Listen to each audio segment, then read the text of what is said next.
Okay, this is the June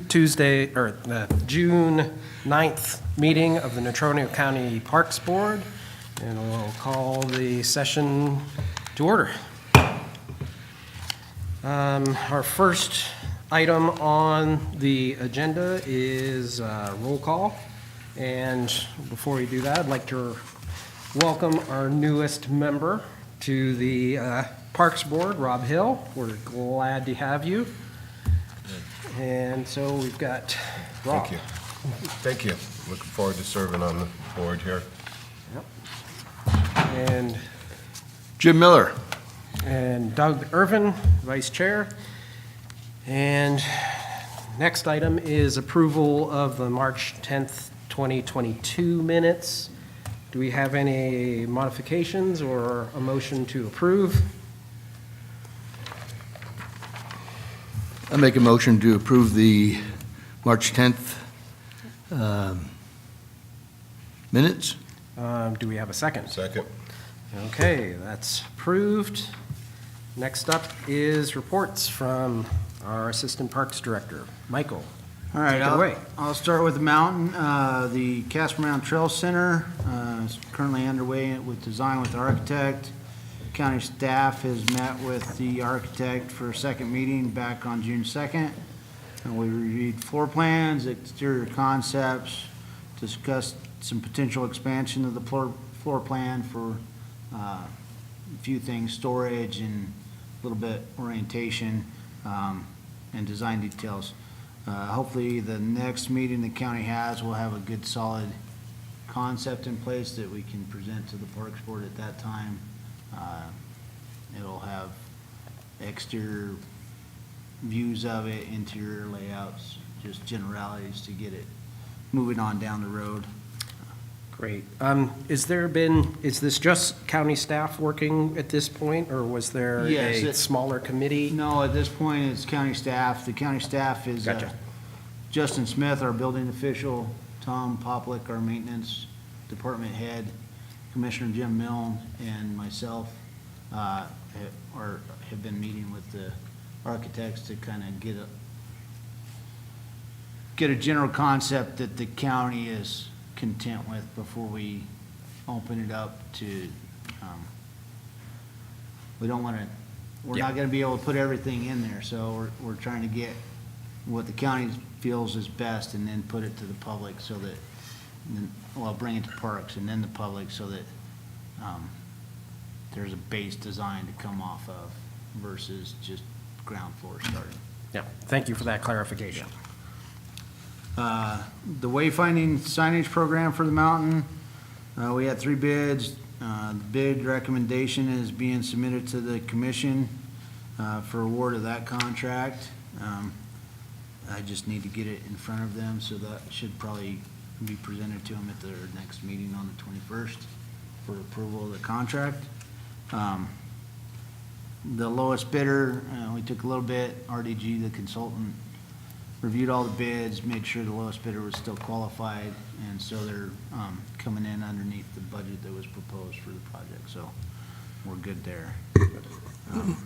Bear trap shelters, the Board of County Commissioners accepted Enberg Miller's custom design, so at this point, they're now working on the site plan, and then we'll be able to present that to the Parks Board and then to the public. Once I kind of get the sign off from the commissioners on that. There's some budget constraints on that, so that's kind of why we haven't had a lot of public input yet. We're trying to consolidate that, get a good solid plan, and then basically present that this is what we're looking at doing and get an up or down from the public on that. Bear Trap Festival is going to be August 4th through August 7th. They've signed their contract. Some of the funding that comes from outside sources has been secured, so that's a go. Next year it'll be a little tricky with the festival. I've been in communication with them because of the reconstruction of the Circle Drive. That's planned to go on next year, so we're not sure how that's going to work or if the festival would is even viable. We may have to change dates, or we'll just have to see once we get a little further down that path. Crimson Dawn, park staff is opening that up, onboarding it, hauling water for the caretaker to use there.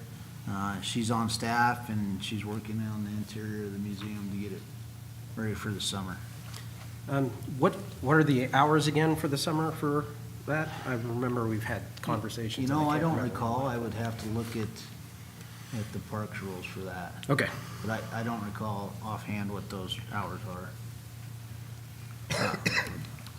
The Summer Trail Master Plan, Kaylin, they were out here the week of May 31st, and they flagged a bunch of potential new trails that could be included in that master plan. These are summer trails that are single track for mountain bike and hiking, different levels, beginner level of ability at like Bear Trap, and more technical over at the biathlon. So if you see a bunch of flagging hanging in trees in every which way, just leave it alone. It's actually important, and it was put there for a reason. But we should see, I'm hoping to see that master plan within the month. Now that they have all their field data, they should be able to finalize that. Right. Once they've got a draft final plan, or will they present to the Parks Board, or? will- Yeah, we'll get it they may not present it. I don't know if they'll be available, but I can Gotcha. get copies to the Parks Board to review. Currently, the last draft revision I have was December, which I may have sent to the Parks Board back then, but I can resend it. Yeah, I appreciate that. I'll resend the old one, and then once I get the updated, I'll send that. Okay. Rotary Park's been a discussion in several meetings. Basically, right now, it's being reviewed by staff. Chairman Bertolio said the other night that there'll be a work session on the 21st, and those findings from staff will be discussed at that time. Okay. Updates at the lakes. Pathfinder campground improvements. Our engineer is waiting on the Bureau of Rec for clearance to conduct a geotech investigation. They need to take a backhoe out and dig some holes, see where the bedrock's at. They gotta get clearance from the Bureau of Rec, so they're kind of on a hold there. They've done all the topo. They have a basic site plan. Parks Department met with them and revised that plan somewhat.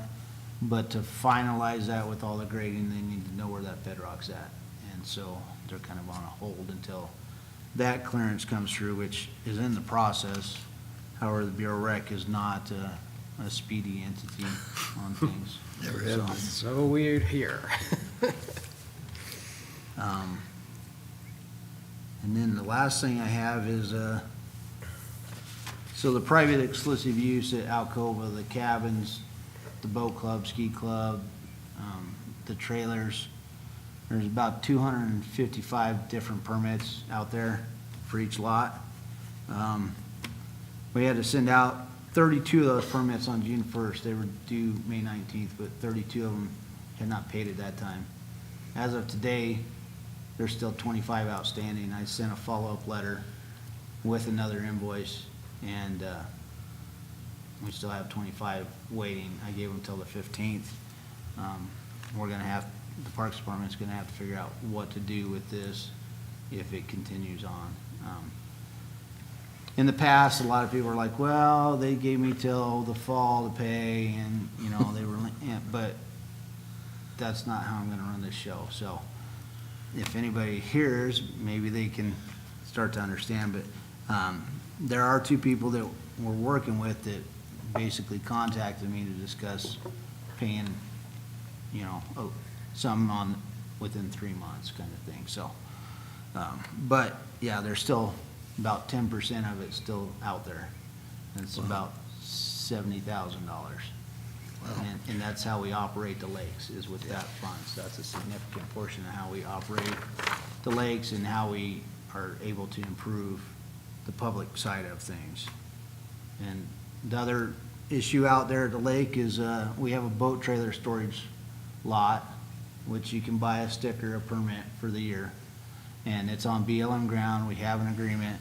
It allows for boat trailers only, no utility trailers, no boats on trailers, just an empty boat trailer.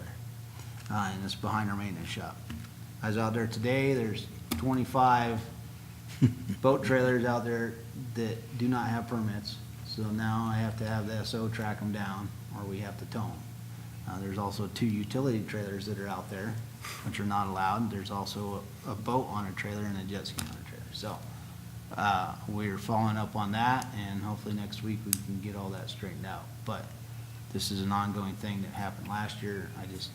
We're trying to be proactive and get after everybody so they understand these rules and things that you have to do, you know. Is the lot signed as such, or? Yeah, it's signed, boat Good. trailer storage. It's in the, I believe it's in the rules. So they can't really claim, oh, I didn't know. No, well, several of these trailers have stickers from past years on them. They just don't have the current sticker. So, I was thinking more of the jet ski and boats and. yeah, utility no, trailers. when they fill, well, the boat actually has a current sticker. And so when they go get that, they get the rules that you can't Yeah. keep the boat back there. So is there a sign that, leading into that corral, if you will, that says you need to be permitted, or is it just, I don't know what the sign says, honestly. I know it says boat trailer storage, but I think it says permit required underneath. that would be there. important to say that, because I can understand people who have done it in the past that have done it for years. Yeah, And it looks like that's what's happening. yeah. And never So- read the rules that come with the permit. So that's the Parks Department report. Okay. Is there any board members that want to make any comments on the report? Sure. I've got a number of them. Go for it, Jim. I guess, Michael, I've been frustrated with the lack of communication that you're having with the board. We are, as I look at it, we are your ears and eyes to the community. We're getting a lot of comments. I talked to Stuart before he left, and he is, of what's going on with things on the mountain and lake.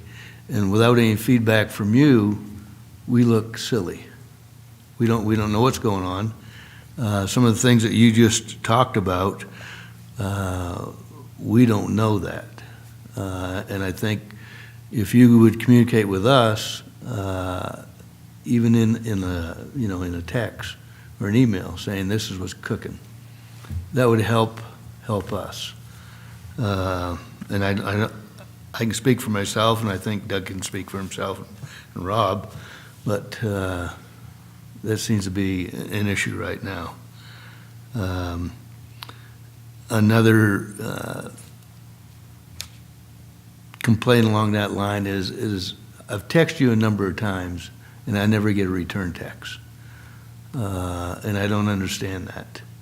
That may be oversight on my part. I get Yeah, and I understand that, I and apologize for that. it's just along that communication line that it's frustrating for us if we're not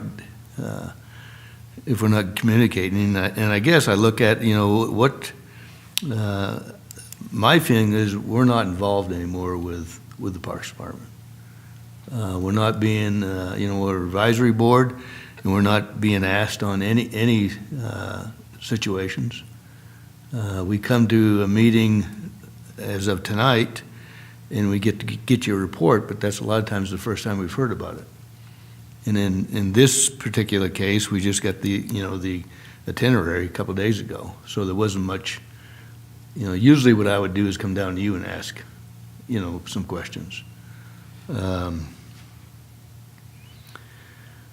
I just feel like we're left in the dark. There's just no clear source of communication. And I guess, if you don't want us involved, then I guess you need to say, we don't need that. We don't know what you have talked to with the BOC, or any of the staff members until we come to here. And it's, like I said, it's frustrating. There's repairs to be made, especially on the bridle trail. And I think Doug can address that better than I am, because he's been up there a number of times. But there and again, there's some communication there that we could say, hey, this is what's happening up there. People have talked to me. I haven't been up there, but people have talked to me saying this is this and this is going on up there. When's it going to get repaired? And Doug, maybe you can address some of those issues that you've seen on the bridle trail. Yes, I was going to get to that. I'll get to that, and I'll just continue on then. Yeah. We've dealt with signage on the bridle trail and on the mountain for 10 or so years, and it still nothing is happening.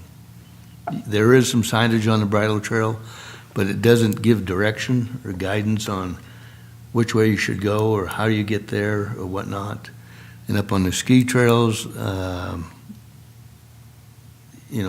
wrote a grant many years ago for that purpose, and it was used in a different way, which was okay, but still, we're still dealing with signage up there. I can't go into this any further until I know where everyone is sitting, but I've been approached with another person that has stated that they're willing to put some money into the signage up there for the Nordic Trail system, and that would include the biathlon. But I can't say much more until I know what's going to happen.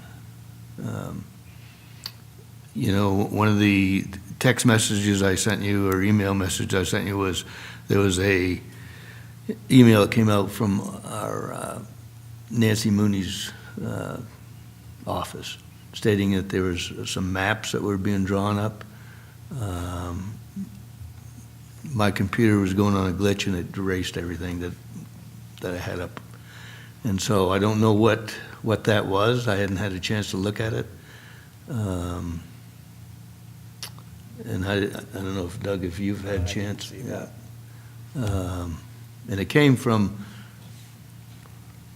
not Nancy, but maybe the person that's working with her. Lucas. Yes. Yeah.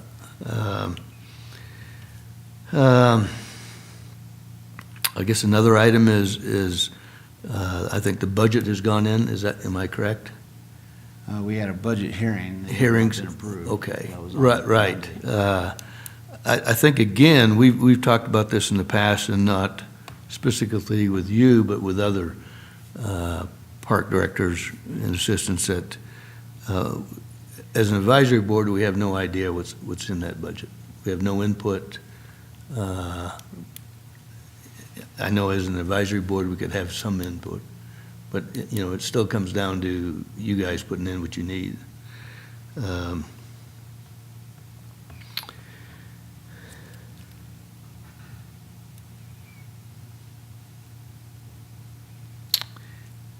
With the money that is needing up there, is there some insight of doing some grant work for certain projects up there? I know you and I were in a meeting last night concerning with the Wyoming, what's the name of that? Outdoor rec. Right, and there's a lot of money available. A ton of money. And I don't know if a government entity is able to, ask for that money. And if they're not, then I would think you might look at the nonprofits that are involved in different areas that we could look at applying for that money. I mean, we're talking 14 million. So there's a ton of money that's available. And I know it's going to go out, like we sat down last night and did some project possibilities. So everyone's going to be looking for that money. I think I would look at I can help you, or we can help you. It's just a source of money I hate to see lose if we have a chance of getting any of it. Another item is with the last storm we had up there with the snow, we've lost a lot of limbs and a lot of trees. In bear trap, in the camping areas, I know CWTA is been going up there the last couple of days of cutting trees off Eastville, cutting limbs, whatnot. But they're all over the place. There's a lot of widowmakers that are hanging out. And I don't know if you're aware of it or if Marvin's aware of it up there or who is. But to me, it looks like a liability. Especially when the hiking, horsing, riding, and biking season's getting just right around the corner. And they got a race next week. I think next Tuesday is Fat Fish Race. They're Monday nights. Monday nights, okay. They're Monday nights. So that's something to look at. And I don't know how you are communicated from the mountain of what they're doing up there to look at these, or if they're even aware of it. It's something you might look into to keep Yeah, us. I know Joe walked the trails the other day. Joe's my main point of contact about the mountain. Usually it's, if there's an issue, it's not the day-to-day maintenance thing, so I don't know where these trail clearings fall and whatnot. We have 2 full-time guys and Joe part-time up there, so our staff is limited on how fast we can get to things. Right. This sounds like a safety issue that we need to get to quicker. As for the communication, I apologize for oversight on some of the communication from you. I feel like if the Parks Board is gonna function in an advisory council better, the Parks Board and Parks Department probably need to meet more than just at this meeting. And I don't know what rules are on meeting with just the Parks Board without having it a public session or not. I don't know what the requirements are there, if there's limitations. I know with the Board of County Commissioners, there's restrictions on what's considered a public meeting. Same restrictions? The whole Parks Board? Okay. Can communication be done through emails of saying, this is what's going on? We're getting a crew up there to, There's not a problem with communication through email and stuff like that, as long as there's no decisions being made. If all it is information sharing, there's not a problem with that. So. Okay. That's That- not a big deal. no. It's just when you start making decisions, that's when it has to be in public forum to do something. You guys know as well as I do that sometimes it's easy to cross that line Sure. accidentally. So I'm just saying, be very careful about how you do it and what you do. But as far as communication goes, there's not a problem with that. Like I said, you can meet with Michael, as long as you don't have a quorum and discuss things. And there's not a problem with that. And right along with that, and I'm not trying to circumvent the chain of authority or anything like that, but you guys all have my phone number. And if there's something that I can help you out with, you're more than welcome to reach out to me.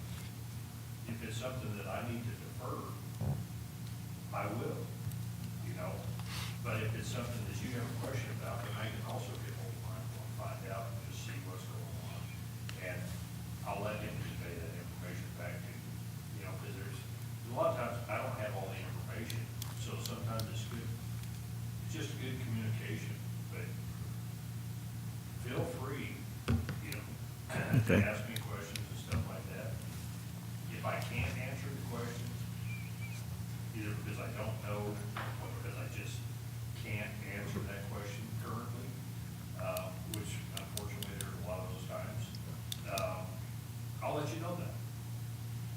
But I mean, I get hold of Michael all the time and we talk about different stuff, so, Well, some of my frustration might be also is I'm retired, so I got time. So, you know, and I expect an answer, why can't they answer me right now? You know? Right. not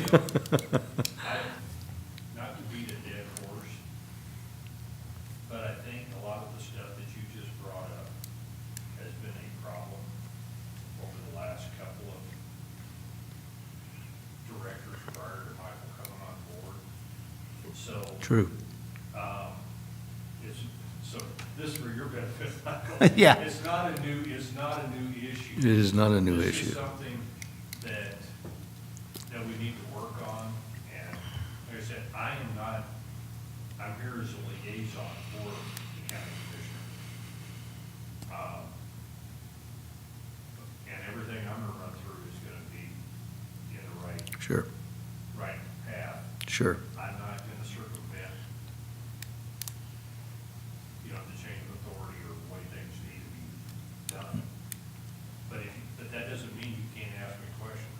That doesn't mean that if you have questions about something, it's just like, the budget stuff. We don't know what we're doing on the budget yet. All we've done so far is had all the department heads and all the elected officials present to us what they want. That's as far as it goes right now. And there's gonna be some stuff that gets cut out of there.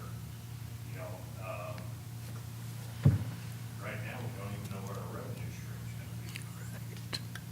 And so, and one example is fuel for road and bridge went up about 200%, 250%. Yeah. I mean, there's a lot of things that we don't have any control over that are really going to affect The budget. our wants instead of our needs. That's right. And that's the easiest way to put it. So Right. I'm not trying to dodge a bullet or anything or deflect, but that's kind of where we're at right now. Right. But I don't want you guys to feel left out, on different things. Anymore, I don't want to take any authority away from my Sure. position either. I received a request for you to speak into the microphone. I think that's probably tethered. Actually, yeah. Well, if you're done, I'll continue. Well, Good, because this is dead. oh, you gotta turn it on underneath. Right. Yeah. We left it off because we didn't think we were gonna use it. I just wanted to touch base, Jim. I'm working on improving communication, but if the Parks Board received an informational email weekly, like at the end of the week of what's going on with parks, would that help with the communication if I just send out an email on Thursday afternoon saying, this is where we're at, this is the latest meetings we've had, and things of that sort to kind of. For me, I think that would, and I don't expect a daily report, by all means. Right, but I can tell you about the meetings that the Parks Department Right. had over the last week. Right. I think that would be helpful for me, and I think it would to the rest of the board members. And that would be informational only, so there's no decisions being made. so Exactly. It's clear cut there. Exactly. Exactly, and then we'd know if something was coming up that you would like some input on us, then we could schedule a work session. And, Or if we had more Right, questions. and we can still answer to we the could public, request- yeah, we're working on it.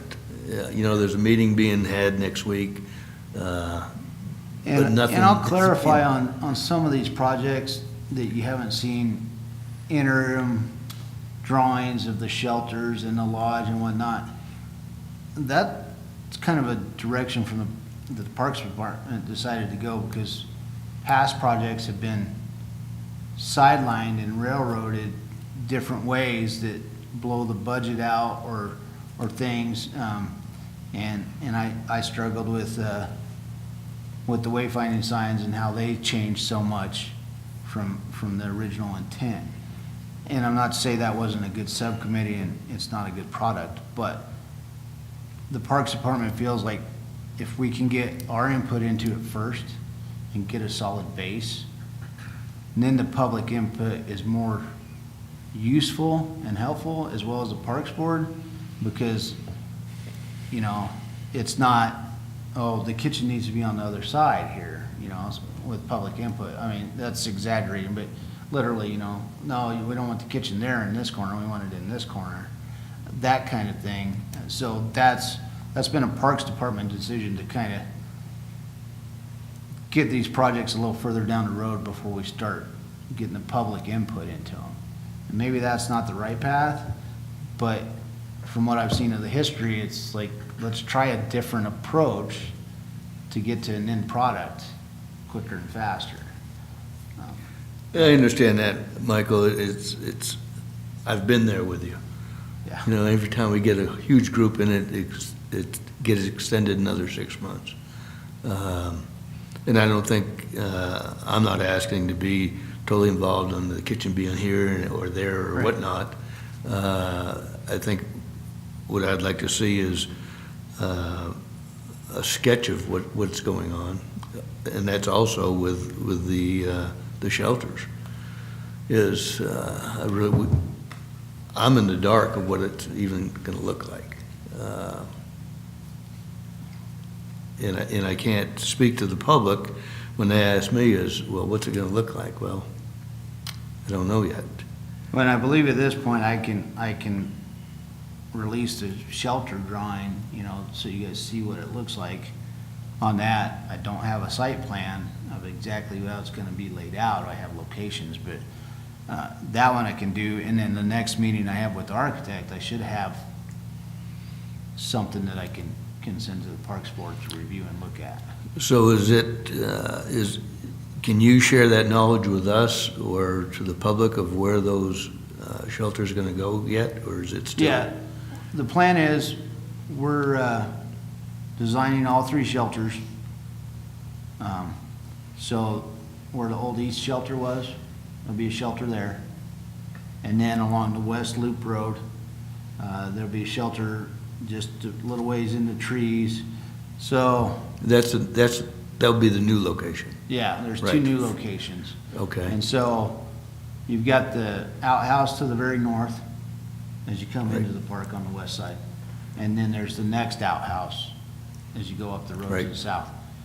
It's in between those, but it's along the edge of the tree line of the meadow. Right. It's back away, so it'll be in the trees. It's not near any campsites. It'll have its own parking, and it's easily to get into the meadow or not. The next shelter is further south between where the old south shelter was and that middle outhouse on the west loop. And that access road will probably come in from that outhouse and kind of trend southeasterly to that. But these still be in the trees along the edge. So from the old south shelter, where is it located from It's that and the toilet? Basically north of there, along the west edge of the meadow. Okay. In the trees. Okay, And I can give you a map okay, showing that. okay. And it's all as to when one gets built, if all three get built, that is still a financial decision that's yet to be determined. So, but at this point, we're at least designing all three sites, preparing for all three sites, and then when we decide to send it out to bid, that'll be when the county commissioners determine if we're building one, if we're building all three, or if it needs to be shelved for a year due to budget issues. So Okay. that's where we're at with that, and that's a higher level decision than I have, so. Okay. I have a couple other items I can go through. You'd indicated that Kaylin has flagged some changes or potential new trails. Yes. Who was involved in that? So we had Scott Lindenberger with Kaylin, met online with, I think Rob Rosser was involved, Justin Kenner might have been involved, Austin Burgess with CWTA, Ben Smith with CWTA. I think there was somebody else. I don't recall. That all happened back last fall. Online conversations about, you know, what the user groups are looking for. And so, some of it, what I understand from Kaylin is these are gonna be single track hiking trails that could potentially be utilized for snowshoe and fat bike traffic as well. So some of these may parallel our groom trails, which would help a lot to get the snowshoers from, you know, potholing the corduroy. But I've yet to see the actual final plan to really understand what's going on. But I will send and I thought I sent the Parks Board that, but I will send that last draft of it so everybody can get an understanding of what's going on before we review the final draft and recommend adoption or not adoption of that plan. Okay, great. I guess I am a little surprised that the Casper Nordic Club wasn't involved in that, since they've been up there longer than everyone. Justin Kenner basically takes care of the running part of it, not so much of the club part.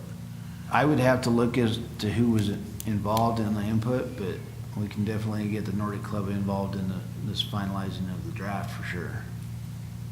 Okay.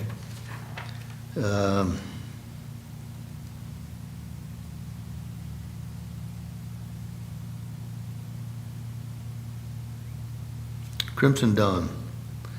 I think they've had some meetings, is that right, Doug, on different Yes. different things, and I can't address those, but we haven't had a update on what's going on there with some of their requests and whatnot, or even if they're talking to the BOCC or what. And I just, again, just as some communication on what's going on.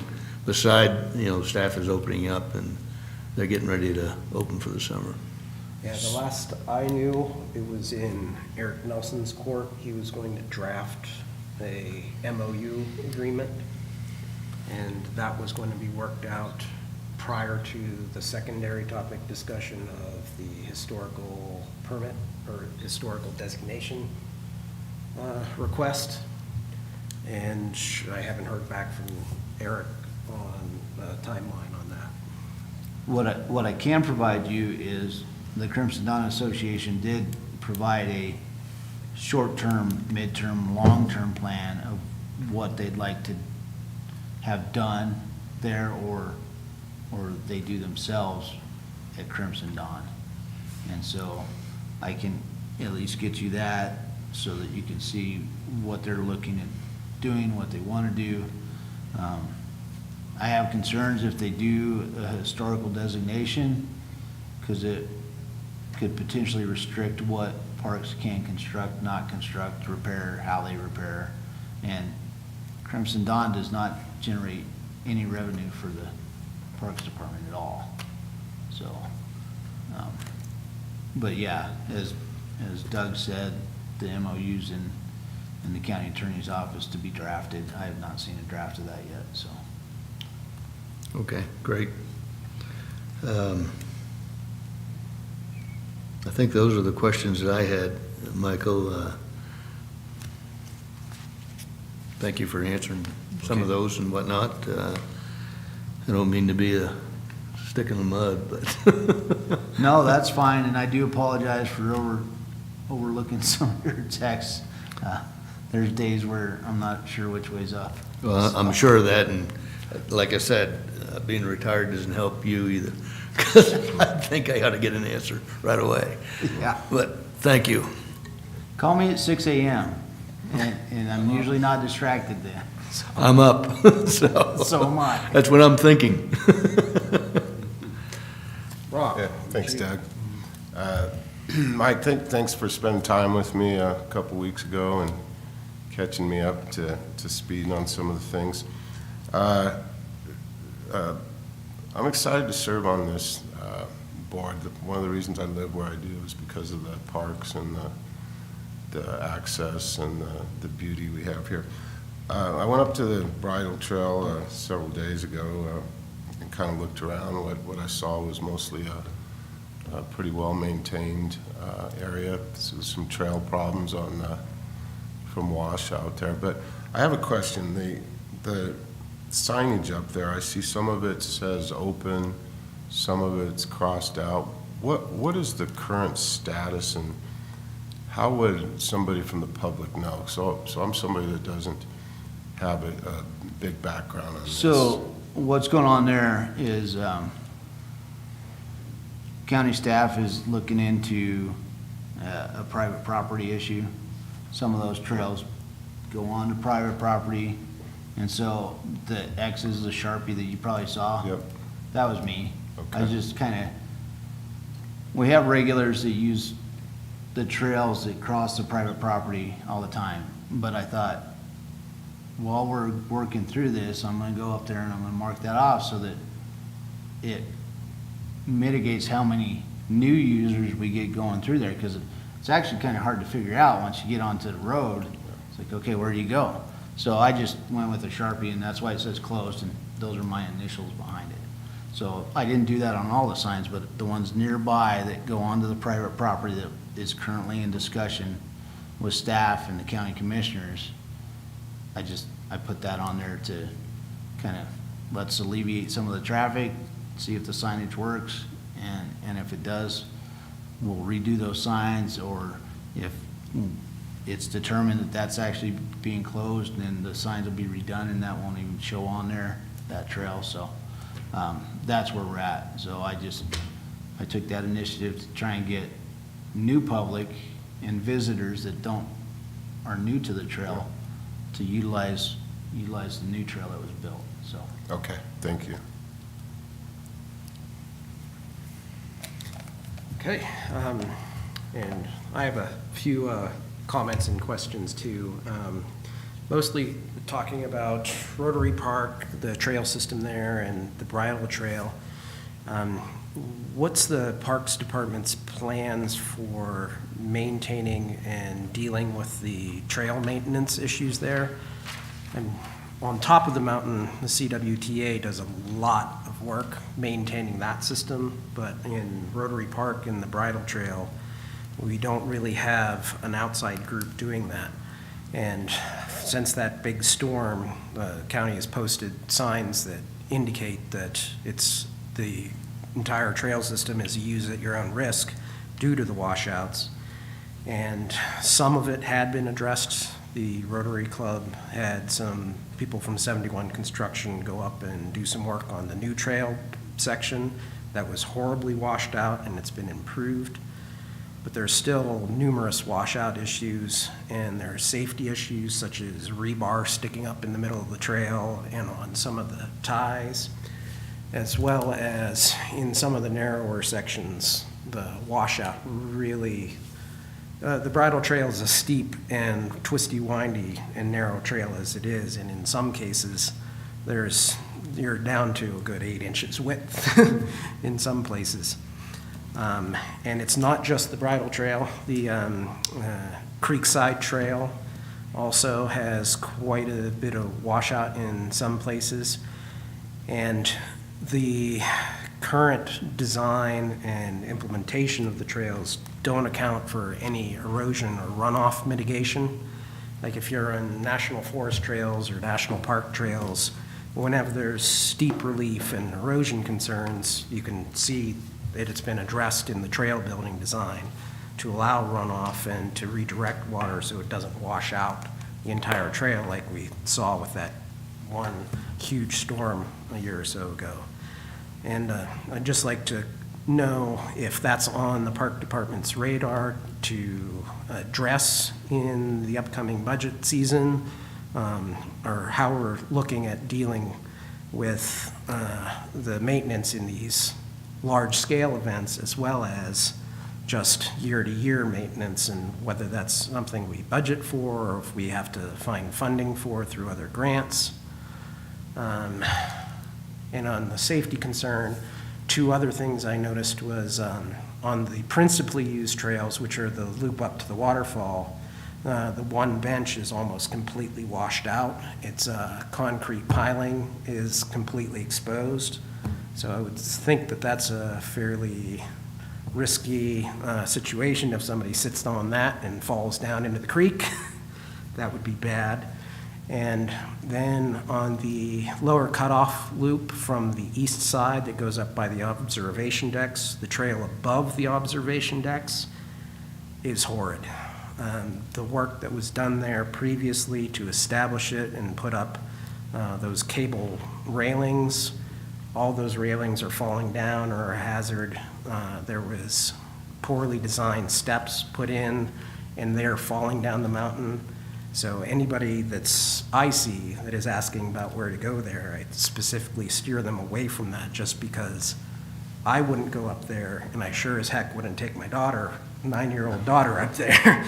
So I'd just like to get your opinion on how we and when we might look at addressing some of the safety concerns first, and then ongoing dealing with the exceptional washout, and then annual maintenance on these trails, so that we maintain what we have, because that system is a gem for our community, and everybody that's on it loves it to death. And unfortunately, it is closer to the death than to the being preserved for generations state right now.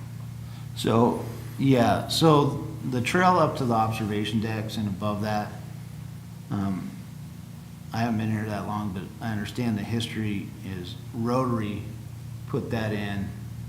I don't believe the Parks Department was involved at all. They were not. So there's one miscommunication going on there. I believe they also put in some trails lower, between the road and the picnic areas. They put that in. As for the maintenance for the storm, I started to look into the Conservation Corps and getting them up here. I think we probably missed them for this season. I would be interested in, Rotary did a lot of work up there after the storm, shoveling off the observation deck. But the railing they put in, it needs to be redone completely, if not just removed. Agreed, and I'd like to strongly recommend that. I love the participation of outside groups such as Rotary, especially in that park. But I think one thing that has historically been lacking is oversight and expertise. They have a lot of enthusiasm, but their implementations have not always been something that is going to be lasting.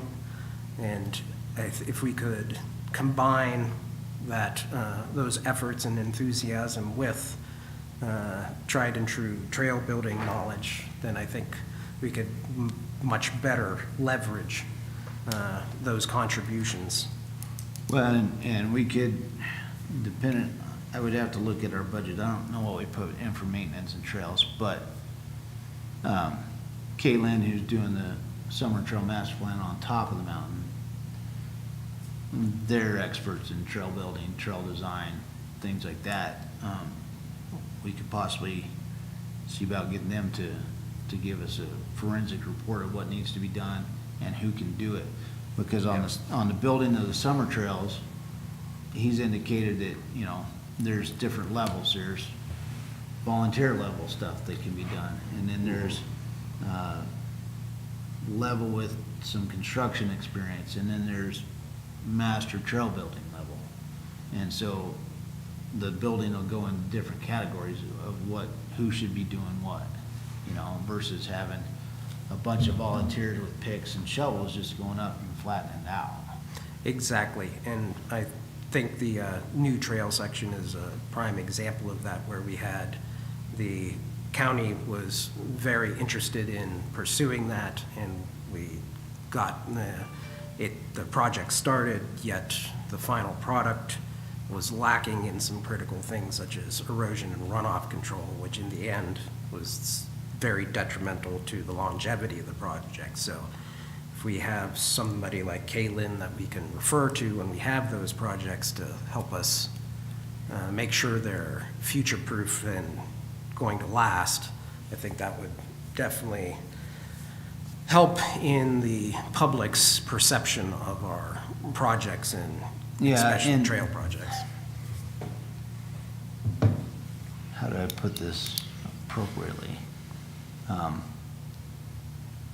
These trails are difficult because of where they're at. This is steep mountainous terrain. So there will not ever be ADA compliant trails No. in Rotary Park. Yes. They are steep, they're difficult to do, there's safety concerns, and so that's why we put up a sign after the storms. After that storm, I hiked all of the trails because I was told that they were impassable. And I said, well, they're not impassable. Yeah, there's a small ditch across here that's waist deep, but you can walk through it. You know, if you're up that high, you should be able to cross that. And then the wash of sediment and rock that's piled up that elevates the trail in spots, you should be able to cross that. If you're in the upper areas of Rotary Park, you should be able to manage those areas. And so with our staffing issue, for one, we've got a lot of things to manage. And so it's not at the forefront. We are working on it. There's actually a large tree that fell across the trail to the crow's nest just above the observation deck. And so our guys will be up there taking care of that. And then I think there were some other fallen trees across the trail higher up that I believe we're gonna get up to. But it is, all of that trail work, trail maintenance is pure manual labor. There's no equipment that you're gonna get in there, so, we are doing our best. It will take time to get it improved and built up, but I think we can do it. It's just, it'll take time. Thanks. And along some of the comments that Jim had for looking at possibly securing some funding for some of these projects, I think one other concern that the public has stated multiple times was the signage up there. And would that might be a area that we could pursue maybe with some of, looking for some either joint rec board or this new outdoor rec committee. Could we pursue those for some of the signage projects, both in Rotary and Bridle Trail and on top of the mountain? Because I think that is another of our most frequently encountered public concerns is there's so many use trails up there, and the map signs that the Rotary Club put up are nice, but they don't really help guide the novice around that trail system. I mean, I've been up there for years, and I still get lost on the lower cutoff around the picnic benches on the east side. So I think those would be some lower dollar budget items that if we're not able to include in the Parks Department's budget, then might that be something the Parks Board, myself, or Jim could help assist tracking down funding for? Most definitely. I'm not very good at grant writing. I've worked on one. But any help that you guys could do for obtaining grants and funds for those things, most definitely. Great, because I know I have no problem authoring grant requests. I just need a little guidance of where to start. And I think that outdoor rec might be, they have some applications, maybe we should look at those forms, or Yeah. anything else you can forward to me or maybe That- Jim, and The Land Water Conservation Fund's another grant. That's what we're using for the kiosk, and that's another opportunity for some of those things great. as well. Well, I personally would definitely love to see about assisting in anything along those lines. And I think that's pretty much everything I was gonna cover. Anybody, Mike or? No, I don't have anything. I'm just gonna work on improving communication with the Parks Board so that this runs a little smoother and it's a more effective board. Because I know I could use some help. Yeah, we would like to be used. I'm not one to ask for help though, so that's something I'm working on. If Joe needs help walking those trails up there, have him give me a call or just, I'm up there 3 or 4 times a week. And I hike those trails all over the place.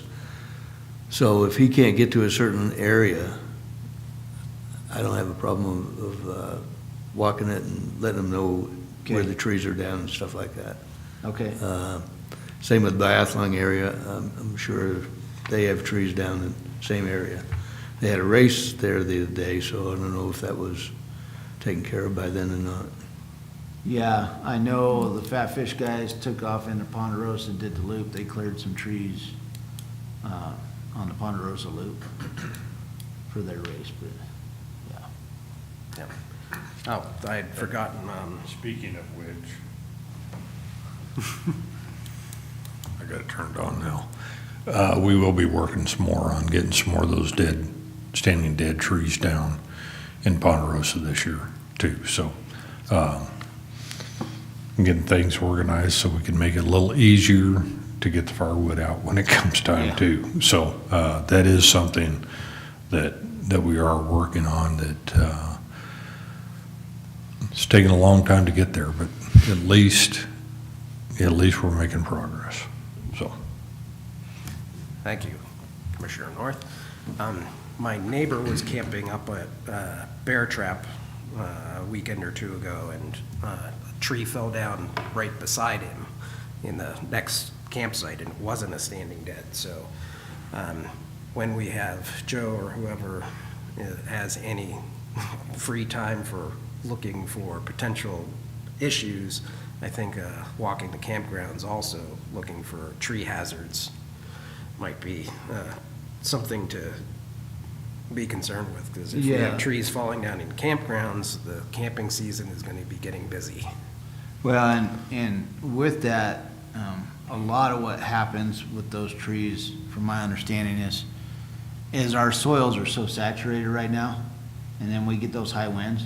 Yeah, It doesn't really even matter how good of a tree it is, they can come down. And with that thought, it's like, are we opening our camping season too early? But also with that thought, the public will be upset if we wait until July 1st to open camping on Casper Mountain. So it's a balance there, but and we may have to adjust that year to year. But with all the moisture that we got there at the end, that's what's making a lot of these trees basically uproot once that wind hits them. Well, the camping area right now is getting real busy. You know, just this last weekend, it was crazy how many people were up there. A lot of the trees that I have witnessed that are down are coming from the top from that snowstorm, that they're just breaking off limbs. And it's not the whole tree. I had some around my cabin that were just wrecked. Yeah.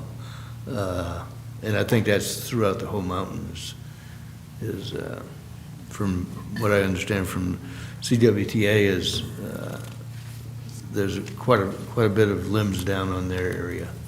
And again, I think we don't thank them enough for their effort up there, their volunteer work of getting that trail ready for the community.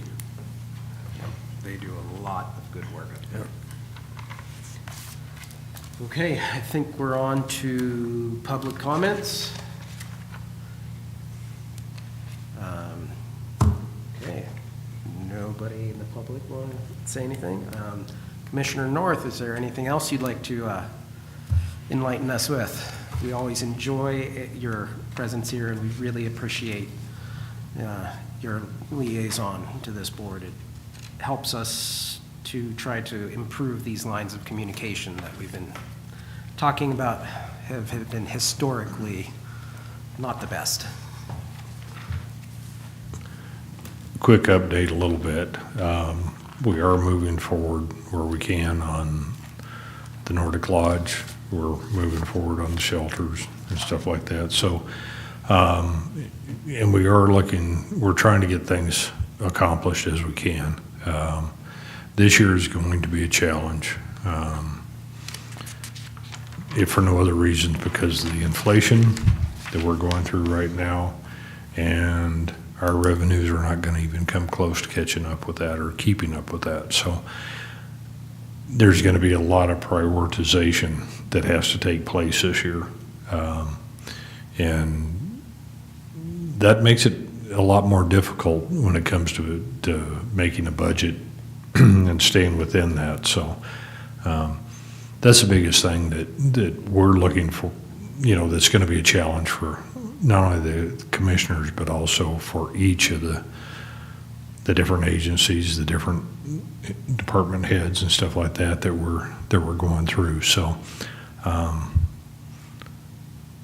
just want to make sure that everybody understands that, and that it's not an ideal situation. The last time I remember anything even close to this was back when Jimmy Carter was in office, and we had 21% interest rates and inflation was going through the roof. So few similarities there, but I'm not going to go into what they are. That's it. Thank you, Commissioner North. I think one short comment, Mike. Doug, or even Michael, is I think there's a lot of people out there with volunteer help, and I know it's tough for you and myself to ask, but I think especially with the money being the situation it is, I don't know what the legality of it would be to have, say some group comes, hey, can we help you? How can we help you? We might look into that to help with the funding, free funding. Jim, we do have a process in place for that. When we cleaned up Ponderosa Park, we just have a release form, and we can go through that same process. It's real easy to get everybody to sign off. We just have to make sure that they sign off on it so that the liability is not on the county and that they take their own responsibility. So we do have a process in place already, and I think that's a wonderful idea. If we can get more groups involved with a lot of this stuff, more hands make light work, and I'm a firm believer of that. I have a hard time asking for help too, so I'm right in that same boat. I'm as guilty as anybody else. But when you do have people that are willing to stand up and help you out, but we have to lead. We can't just expect people to go out there and do it without us participating in it, and that's the biggest thing. So in that situation, Commissioner North would, let's just say, the Boy Scouts have gone up there a number of years.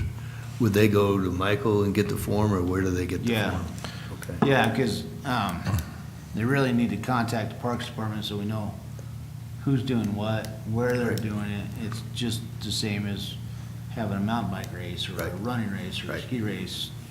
It's just, because we also take that information that the parks gets and we pass it on to emergency management services. So they have a primary contact, a phone number, approximate number of people, where they're gonna be in case there is an issue, somebody's lost, somebody gets hurt, those kinds of things. If there's another fire on the mountain, how we know who's there so we can get them off the mountain. That kind of thing, so. It's also good on the grants that I have been involved in, that a lot of them say, or ask, what have you put into it? And the grant that I did, there was a number of Boy Scouts, a number of different organizations that have done X amount of hours of work up there, which was a big selling point to the people who are offering the grants, saying, wow. That's something we can work with Michael, is have a list of potential volunteer projects, so that if someone reaches out to us, or if we have this list, that maybe we could reach out and say, hey, Boy Scouts, if you're looking for a project, here's a couple ideas. Usually, every summer, there's a Boy Scout group that gets a hold of the Casper Nordic Club and asks for some volunteer work because they're trying to get their badge, Eagle badge or something Right. like that. And I think you've been involved in maybe one or a couple of them, but that's a situation that we could probably work with you on that. Yeah, most definitely. I'm open to talking to anybody about anything and seeing what we can get done. Okay. I think that's the most important thing about that, though, is that when we do have volunteer groups, that they're working under our direction as far as where we want the work done and not just Cutting a new trail. haphazardly shotgun approach. You know, Right. we need to make sure that we're getting, that we can direct them as far as what specifically we need, because if you don't, then you end up with frustrated groups. If they don't have that direction, then they get out there and it's like, well, what are we doing? And that's the worst thing you can have for a volunteer group, because if they have direction and they have it lined out on what needs to be done and what your goal is at the end, then they know what they're shooting for. If they're just out there, then it does just doesn't work very well. So, Well, and a primary example of this is Project Wild out at Alcova. They've been working with Natrona County ROTC. This is 2 years going. The first year, they cleaned out a bunch of dead brush and Russian olives along the river at Centennial Park in Alcoa. And this year, they planted, I don't know, 45, 50 trees. The county provided a fire truck so they could have water to water the saplings. And so that's kind of an ongoing thing they've done a couple of times now. And they put a couple of those fishing line recycling tubes, and somebody from Project Wild collects that and sends it to some fishing company that recycles the fishing line. Yeah, if we can build up But- more relations with more groups like Yeah. that in multiple parks, I think that would really help us. Yeah, and they approached us with this, so that was easy on our part. Just had to check the boxes and get the Bureau Rec to clear it and all that, so. well, that's like when we did the cleanup out there at the lake, a couple of years ago. Yeah. We hauled out the dumpsters, and when the water level was really down at Alcova, when they were working on the dam, got a lot of stuff cleaned up. And found a lot of things that nobody was expecting. So we just need to make sure that we can work with these different groups and have a list of things and find out which ones they're interested in. And if we do that, I think that we'll get more groups as we go that are interested in helping out and doing things. So, Okay, any other comments? Okay, do we have a motion to adjourn? Okay, second? Second. Okay, then we are adjourned. Feel the power.